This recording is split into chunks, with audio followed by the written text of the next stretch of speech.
when the human ambassador released the Gloober onto the floor of the Grand Alliance. Everyone heard only screaming. And then, no one could maintain their composure. Jules Reagan Vega stepped through the airlock, shoulders squared despite her fatigue. 48 hours without sleep had carved deep shadows beneath her eyes, but she maintained the practiced poise expected of Earth's ambassador to the Deathworld Alliance. The weight of responsibility pressed down on her, more heavily than Vox Ultima's artificial gravity. "Ambassador, the Grand Nexus awaits," her aide Zoe whispered, adjusting the container they carried. Inside, something splashed gently against transparent walls. Jules nodded, brushing imaginary dust from her formal diplomatic attire. "Is our gift still comfortable?" Joe peered into the container. "As comfortable as a creature can be when transported across 17 spatial dimensions." The being inside a translucent, teardrop-shaped organism called a gloober pulsed with soft blue-green bioluminescence, floating serenely in its nutrient bath. "It hasn't made any sound since we left Earth orbit?" Jules asked. "Not a peep, Ambassador. Though the xenobiologists warned that environmental changes might trigger its vocal response." Jules sighed. Earth's position in the Deathworld Alliance remained precarious. As newcomers, humans were classified as a Level 3 civilization capable of interstellar travel, but lacking the evolutionary advantages of species that had developed on more challenging worlds. The 27-member species regarded humans with a mixture of curiosity and condescension. This gift-giving ceremony represented Earth's first real opportunity to elevate its standing. The Alliance tradition of presenting living gifts as cultural ambassadors was ancient and revered. Most species offered creatures of tremendous intellect or combat prowess, living weapons, or savants from their homeworlds. Earth had nothing comparable, or so the Alliance thought. "The container's temperature stable?" Jules asked. "Yes, Ambassador. Though I still question whether a gloober is the right choice for a diplomatic gesture of this magnitude." Jules straightened her spine. "It will be perfect. Sometimes the unexpected makes the strongest statement."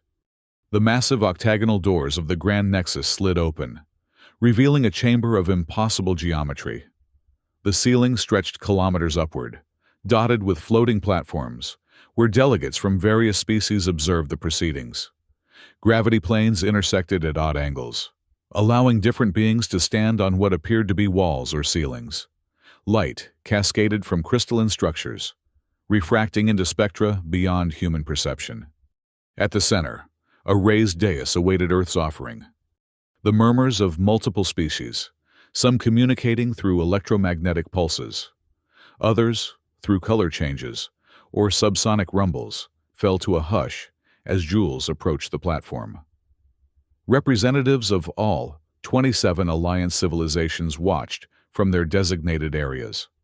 "Delegates of the Deathworld Alliance," Jules began, her voice amplified and translated simultaneously into 27 languages and communication methods. "Earth is honored to present our living gift, a symbol of our resilience and creativity.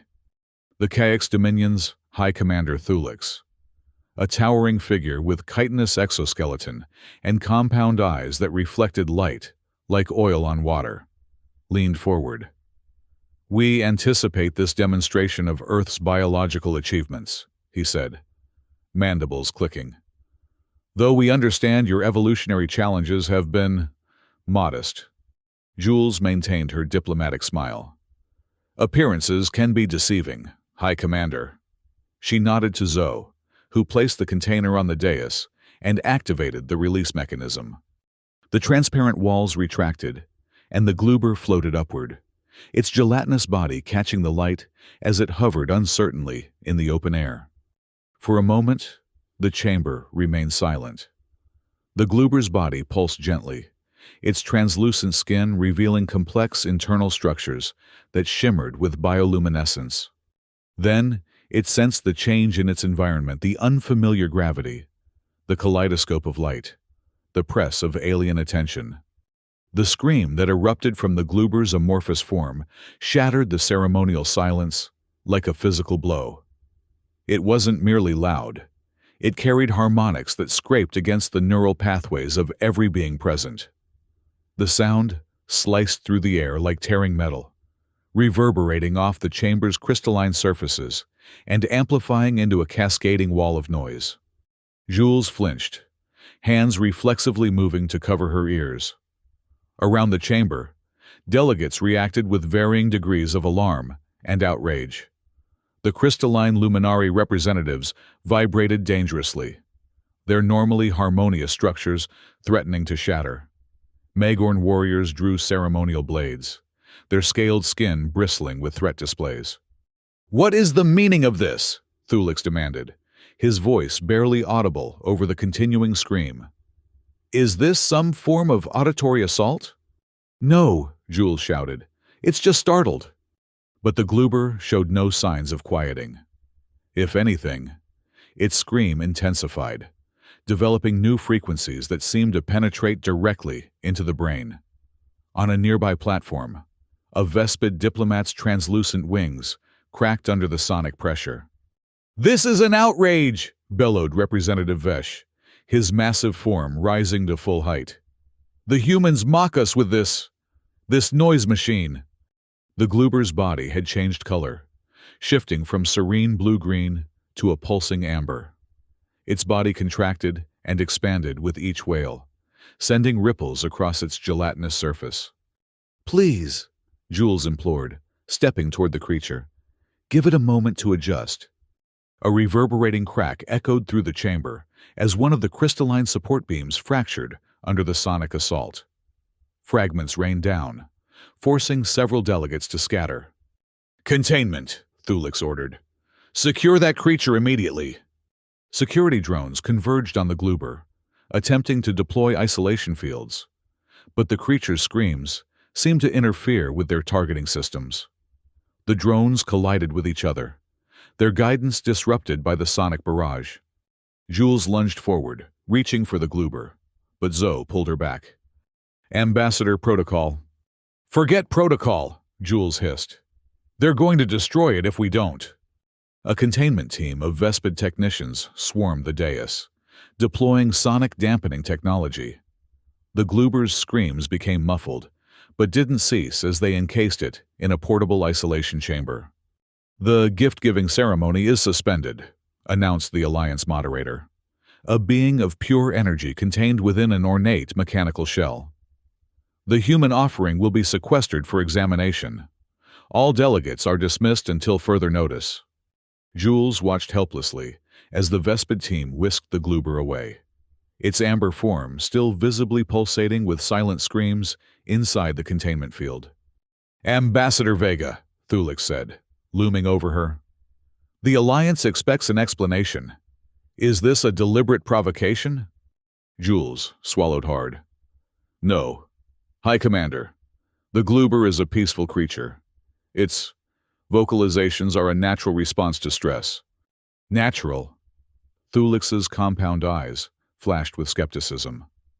"On my world, we engineered such behavioral defects out of our species millennia ago. Are you suggesting humans deliberately preserve creatures capable of such disruption?" "It's not a defect," Jules insisted. "It's a communication method, albeit an intense one." "Communication?" Thulix's mandibles clicked rapidly, a chaos expression of disbelief. "What possible message requires such violence to deliver?" Jules had no answer. The truth was, Earth's xenobiologists still didn't fully understand the Gloober's vocalizations. The creatures had been discovered in the deepest parts of Earth's oceans, where sound traveled differently. Their screams had never seemed so destructive on Earth. "The Alliance Purity Council will convene to discuss this incident," Thulix declared. "Until then, your gift remains in quarantine." As the delegates filed out of the chamber, Jules turned to Zoe, her face pale with concern. "I need access to that creature," she said quietly. "And I need it before the Purity Council decides its fate." "That won't be easy," Zoe replied. The Xenobiology Division has likely already begun their examination protocols. Jules clenched her jaw. Then we'd better hurry. Dr. Ezreal adjusted his sensory filters as the Gloober's scream penetrated even the isolation chamber's barriers. Though muffled, the sound still caused discomfort among the research team. Several assistants had already requested transfers to other projects. Fascinating harmonic structure, he muttered, studying the holographic waveform display. The primary frequency appears designed to resonate with neural patterns common to most sentient species. The laboratory occupied an entire section of Vox Ultima's research ring. Equipment from a dozen different civilizations lined the walls, devices for measuring energy signatures, molecular composition analyzers, consciousness quantifiers. At the center, the containment chamber held the Gloober, still pulsing amber and emitting its muffled scream. Dr. Mirax, the leading xenobiologist, frowned at her readings. These patterns aren't random, Ezreal. There's structure here almost like language. Language, Ezreal scoffed. More likely a defense mechanism. Many Earth species use sound as a deterrent. No, Mirax insisted, highlighting a section of the waveform. Look at these repeating patterns. They're too consistent for simple distress calls. Before Ezreal could respond, the lab doors slid open. Jules stepped through, flanked by a reluctant Zoe. Ambassador Vega, Ezreal said, surprise evident in his voice. This area is restricted during preliminary examination. I'm aware, Doctor, Jules replied smoothly. However, as the representative of the creature's origin world, I have contextual information that may assist your analysis. Ezreal hesitated, then nodded. Very well, though I must warn you, proximity to the specimen remains hazardous. Our dampening field is barely containing the sonic output. Jules approached the chamber cautiously. Through the translucent walls, she could see the Gloober's form, still vibrating with its silent scream. Its color had deepened to a dark orange, almost red at its core. Have you attempted to communicate with it? She asked. Communication would be premature. Ezreal replied. We must first understand its basic biological functions. Our scans indicate complex internal structures, unlike anything in Alliance databases. What about its nutritional requirements? Jules pressed. Gloobers have specific dietary needs that, if unmet, can cause distress. Dr. Mirax looked up sharply. What kind of dietary needs? They metabolize a rare form of aquatic microorganism found in Earth's deep oceans. Jules explained. We brought samples, but they were in the transport container, which your security team separated from the creature. Ezreal frowned. You're suggesting this reaction is hunger? Or something similar, Jules said. Gloobers communicate their needs through sound. The intensity correlates with the urgency. Mirax quickly accessed a terminal. The transport container was sent to decontamination. I can have it retrieved. A deafening boom interrupted her, followed by flashing warning lights. The laboratory's overhead announcement system activated. Warning, containment breach in Sector 7. All personnel evacuate immediately. Sector 7, Zoe said. That's decontamination. Jules paled. The transport container? Something must have happened to it. Ezreal was already accessing the security feeds. The holographic display showed chaos in the decontamination chamber equipment, floating freely. Staff in emergency pressure suits, frantically trying to seal a rupture in the station's hull. The container exploded, Ezreal said disbelievingly. The nutrient solution appears to have reacted with our standard decontamination protocols. Jules closed her eyes briefly.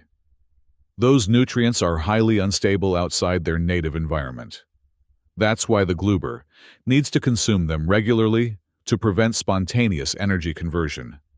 The laboratory shuddered as emergency systems engaged throughout the station. In the containment chamber, the Gloober's scream suddenly became audible again. The dampening field had failed.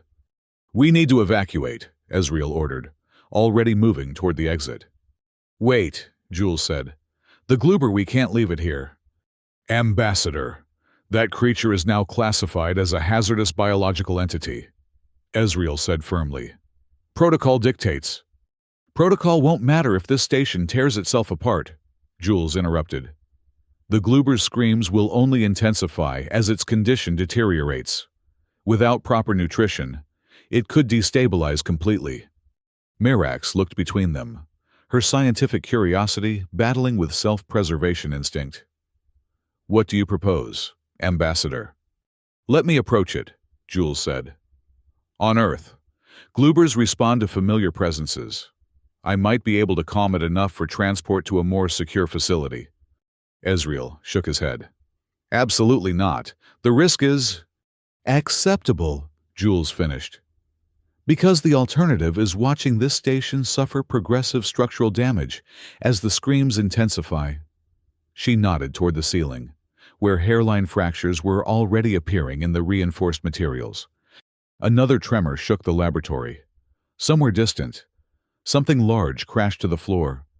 2 minutes, Ezreal conceded reluctantly. Then we implement emergency containment procedures, with or without you, Ambassador. Jules nodded and approached the chamber. The Gloober's scream hammered against her eardrums, but she steeled herself and activated the access panel. Ambassador, Zoe protested. You can't go in there without protection. Protection would only frighten it more, Jules replied, removing her outer diplomatic robe. She stood now in a simple undertunic, as non-threatening as possible. The chamber door slid open, and the full force of the Gloober's scream hit her, like a physical blow. Jules staggered but forced herself forward.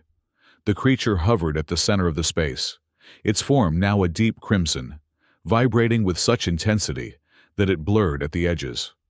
Easy, Jules whispered, though she knew her voice couldn't possibly carry over the scream. I'm here to help. She extended her hand slowly, palm up, stopping just short of touching the creature. The Gloober's surface rippled, its scream faltering for a split second before resuming. Recognition, Jules thought. It remembers humans. In that moment of hesitation, Jules reached into her tunic pocket and withdrew a small Capsulean emergency ration of the nutrient solution she'd kept on her person. She squeezed it gently, releasing a few drops onto her palm. The effect was immediate.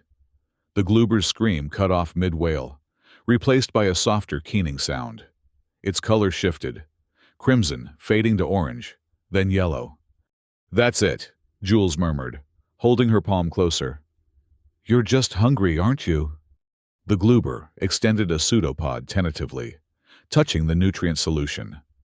Its body quivered, and then it flowed onto Jules's palm, absorbing the liquid. The keening softened further, becoming almost musical. Ambassador, Ezreal called from the doorway, his voice tight with tension. The Purity Council has been informed of the containment breach. They're deploying the sonic demolition grid. Jules' blood ran cold. The what? A defense system designed to neutralize sonic-based threats, Mirax explained. It generates counter-frequencies to cancel out dangerous sound patterns. But the Gloober isn't screaming anymore, Jules protested, indicating the now yellow creature resting in her palm. The order has been given, Ezreal said grimly. The grid activates in 15 minutes, station-wide. And what happens to living organisms caught in it? Jules demanded. Ezreal and Mirax exchanged glances. The grid isn't selective, Mirax admitted. Any organic structure that generates or resonates with sound waves will be neutralized. Jules looked down at the Gloober, now peacefully absorbing the last of the nutrients. Then we need to stop it. Only the Purity Council can countermand the order, Ezreal said. Then get me to the Council, Jules said, carefully transferring the Gloober to a portable containment sphere Mirax offered. Immediately. The Purity Council chamber epitomized the Alliance's devotion to order and control. 9 representatives from the founding species sat in a perfect circle, their seats arranged to optimize communication regardless of physical form. The air itself seemed filtered of imperfection, carrying the faint scent of purification agents. Jules stood at the center, the contained Gloober floating beside her. Though calm for now, she knew the creature would resume its screaming once the nutrients metabolized. "Ambassador Vega," intoned Counselor Vesh, his massive form looming over the proceedings. "Your presence here is irregular. The Council is currently addressing the security breach your gift has precipitated." "Which is precisely why I've come," Jules replied. "The sonic demolition grid is an unnecessary response. The Gloober poses no threat when properly maintained." "No threat?" Thulix's voice cut through the chamber. The kayak's commander had joined the session, standing beside Vesh. "Half of Sector 7 is compromised. 3 Alliance members have suffered physical injury from the sonic assault. The station's structural integrity is at risk." "All of which occurred because proper protocols weren't followed," Jules countered. "The creature requires specific nutrition that was separated during containment procedures. Without it, the Gloober experiences extreme distress." "A convenient explanation," Vesh rumbled. "Or perhaps this was Earth's intent all along to introduce a disruptive element to Vox Ultima." Murmurs of agreement rippled through the Council. Jules felt the diplomatic ground shifting beneath her feet. "If that were true," she said carefully, "would I be here, offering a solution? The Gloober is currently stable. As you can see." She gestured to the containment sphere, where the creature floated peacefully, its color a gentle yellow. "Temporarily stable," corrected a luminary counselor, her crystalline form refracting light in patterns that conveyed skepticism. "Our analysis suggests the calming effect of the nutrients you provided will last approximately 20 minutes. Then the creature will resume its sonic assault. Which is why we need to establish a proper care protocol, not destroy it," Jules insisted. "Dr. Mirax has already begun synthesizing additional nutrients based on the samples we provided." "Too risky," Vesh declared. "The grid activates in 10 minutes. All non-essential personnel are evacuating to safety pods." Jules took a deep breath. Diplomacy had gotten her this far, but the stakes were too high for caution now. "If you activate the grid, you violate the Artemis Accords," she said firmly. "Earth's membership in the Alliance is contingent on the protection of its biological ambassadors. Destroy the Gloober, and you declare your contempt for our treaties." The Council chamber fell silent. Jules had played her only card, the threat of diplomatic rupture. "You would risk interstellar relations over this creature?" Thulix asked, his compound eyes narrowing. "The Gloober represents more than just a biological curiosity," Jules replied. "It embodies Earth's approach to survival adaptation through communication, not domination. Its screams aren't weapons, they're calls for help." Inside the containment sphere, the Gloober's color deepened slightly toward orange. The nutrients were wearing off. 7 minutes to grid activation," announced the chamber's automated system. "I request a direct neural link," Jules said suddenly. "Let me demonstrate what I mean." The Council members shifted uncomfortably. Neural linking, the direct connection of consciousness between species, was reserved for the most critical diplomatic exchanges. "Denied," Vesh said immediately. "The risk of contamination." "I'll accept the link," Thulix interrupted, surprising everyone. "If the human is willing to risk her neural architecture, I will witness her evidence directly." Jules nodded gratefully. "Thank you, High Commander." A Vespid technician approached with the linking apparatus, a delicate crown of sensors that would translate Jules's neural patterns into forms Thulix could process. "This is most irregular," Vesh protested. "So is activating the grid without exhausting all alternatives," Thulix replied. "Proceed." Jules felt the cool touch of the sensors against her temples. The Gloober sensed something happening. Its color flickered between yellow and orange.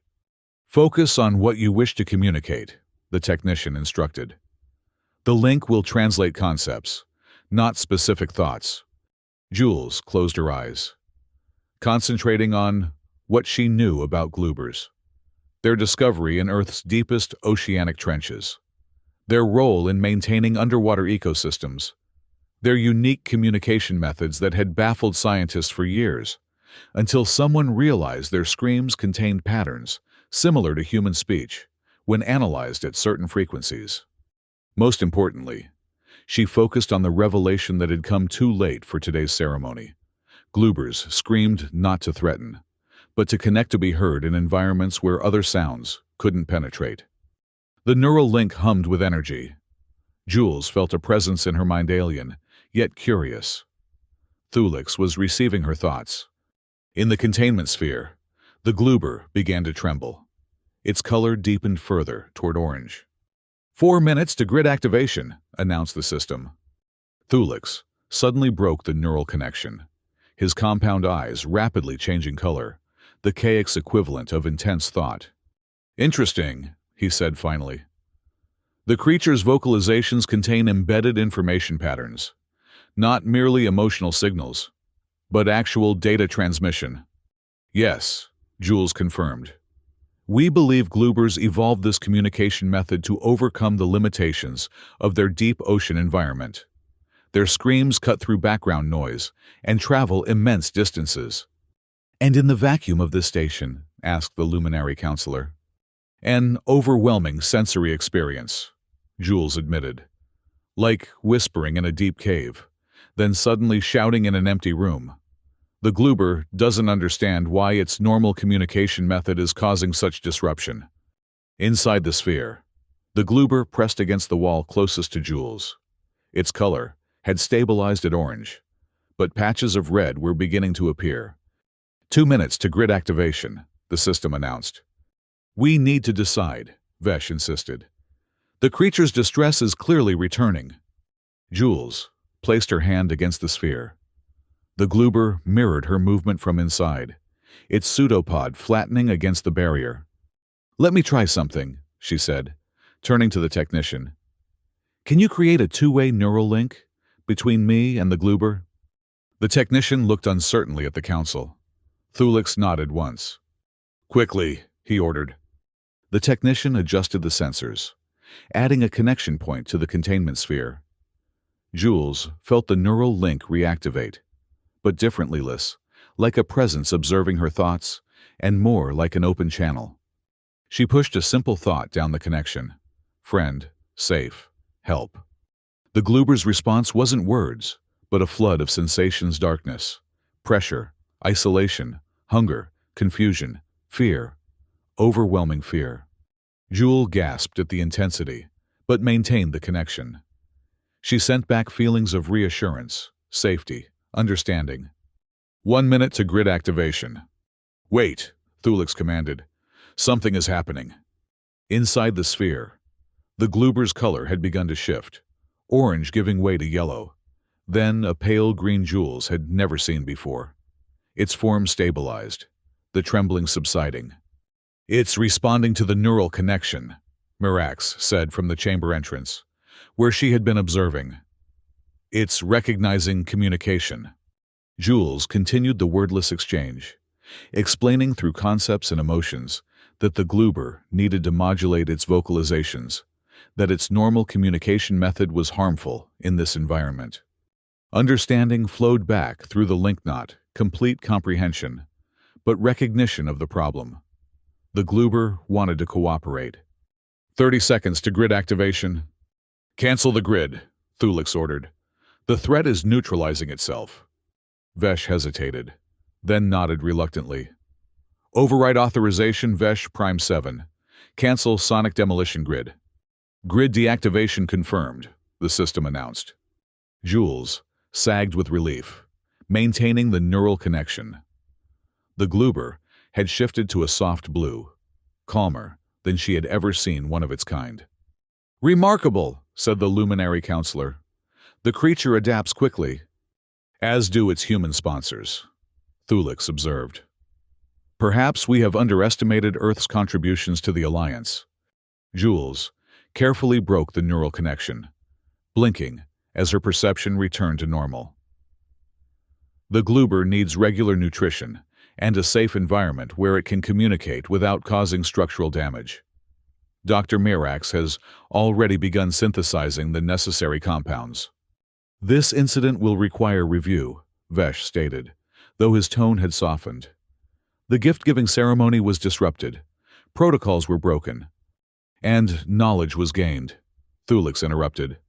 Is that not the purpose of the Alliance? To learn from diverse approaches to survival? The council chamber fell quiet as the members considered this perspective. Finally, the luminary counselor spoke. The human gift is accepted, with conditions, she declared. A permanent containment and research facility will be established to study the Gloober's communication methods.